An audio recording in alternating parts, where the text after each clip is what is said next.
pelaksanaan nanti diputuskan. Mungkin ada lagi reshuffle Pak di ujung jabatan. Reshuffle lagi Pak, udah awal tahun.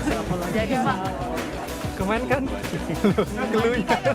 Ditunggu aja. Besok.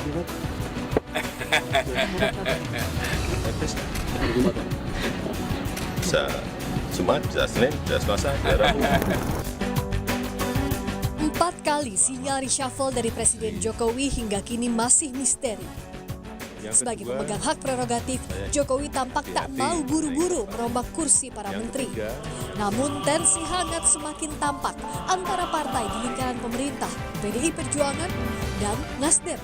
Terutama pasca Nasdem mendeklarasikan Anies Baswedan sebagai bakal calon presiden dan mulai menjajaki koalisi perubahan dengan Demokrat dan Partai Keadilan Sejahtera yang notabene oposisi pemerintahan Jokowi. Berulang kali PDIP menyentil kinerja menteri asal Partai Nasdem di tengah isu reshuffle atau perombakan kabinet. Terakhir, Ketua DPP PDI Perjuangan Eriko Sotarduga menyebut sejumlah anggota Komisi 4 DPR fraksi PDIP menilai Menteri Pertanian perlu dievaluasi. Memang kondisi daripada mitranya ini memang harus dievaluasi.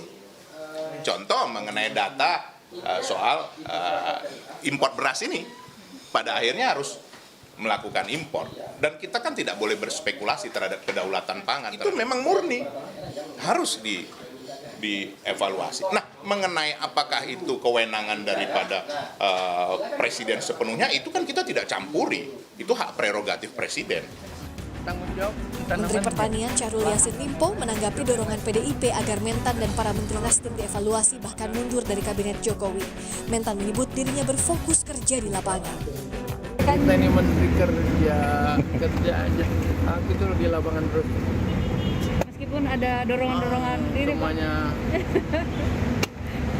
kita serahkan sama beliau-beliau. Baik, makasih Pak.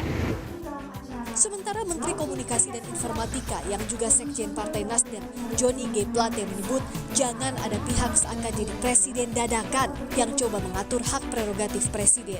Yang perubahan anggota kabinet adalah kewenangan prerogatif presiden. Karenanya serahkan itu pada Bapak Presiden untuk mengambil keputusan dan kebijakannya. Jangan sampai ada presiden-presiden mendadak di Republik ini, presiden dadakan yang mencoba berasumsi dirinya sebagai presiden atau mempengaruhi presiden. Ya. Di putaran akhir pemerintahan Presiden Jokowi, reshuffle kabinet jadi salah satu pembuktian mampu tidaknya akselerasi kinerja jadi dampak yang betul-betul didapatkan dari perombakan. Tim Liputan Kompas TV.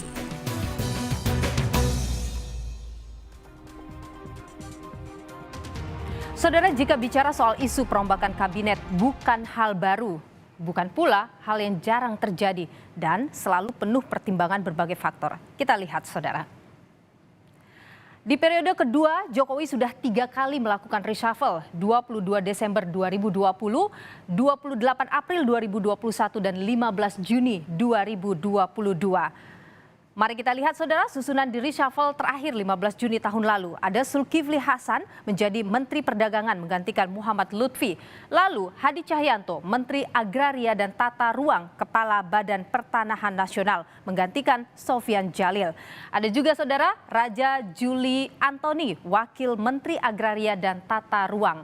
Wakil Kepala Badan Pertanahan Nasional menggantikan Surya Chandra. Dan saudara, lalu kita lihat juga ada John Wempi Wetipo, Wakil Menteri Dalam Negeri, dan juga ada Afriansyah Nur yang merupakan Wakil Menteri Ketenagakerjaan.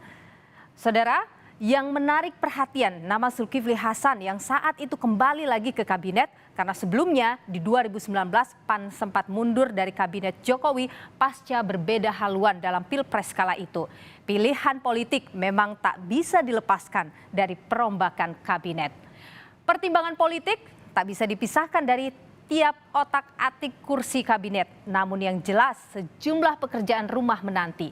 Apalagi dunia yang menghadapi ancaman resesi. Kinerjalah yang diuji.